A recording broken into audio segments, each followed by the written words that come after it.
I've been, a helping hand. If that's all you can do, because that's how I started out. I didn't have any money. I owed too much money. And so I learned working with Brother Copeland. And back in those days, Brother Copeland went nowhere without Jerry Savelle. And I'd like to say if it hadn't been for Jerry Savelle, Kenneth Copeland would have never got turned on. Brother Copeland said, we're going to go early. And we're going to get up and anything can happen. I know it's going to be fun. And so we flew the plane to Birmingham, checked in the hotel that night. Oral, next morning, he said, be in my room at 6 o'clock. Now, this is the first time I'd had the privilege to be in Brother Copeland's room and watch him.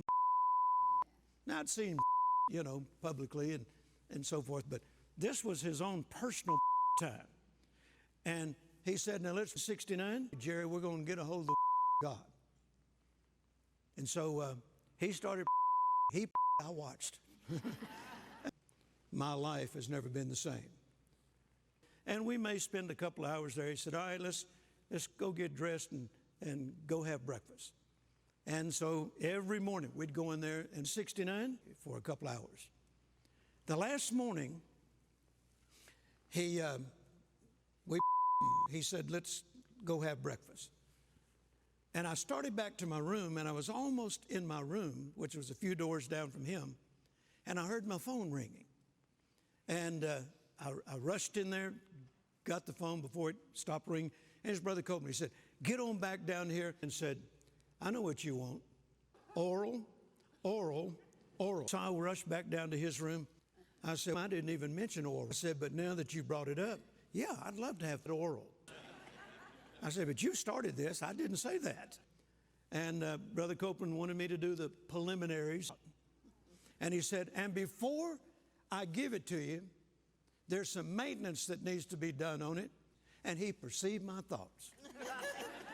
He said, I know what you're thinking. I said, what am I thinking? He said, well, if I'm going to give it away, why am I going to do the preliminaries?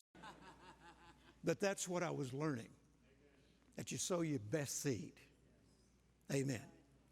That the way you acquire what you need is sowing a seed. Amen.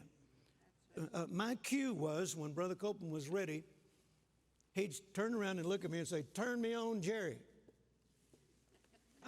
That's my Bible school. 3 services a day, every day. You can learn a lot about oral in that kind of environment. Not only that, not only the oral, but I got to watch him live it. It's one thing to teach it, it's something else to live it. Amen. I learned oral. I learned it from Kenneth Copeland. And I get accused of being old-fashioned. Well, Brother Jerry, you're not up with the times, but I'm not without seed. Well, sounds like to me 69 is going to be here throughout eternity. In fact, when you get to heaven, you're still going to be required to use your mouth. The good thing about 69, in heaven, you have heard the devil's not going. Amen. So there'll be no resistance to it. How long are you willing to wait? Well, I made the decision that I will wait as long as it takes. It's impossible for God in 69. It's not that he doesn't want to. Of course, he doesn't want to, but it's impossible for him to in 69. I said oral.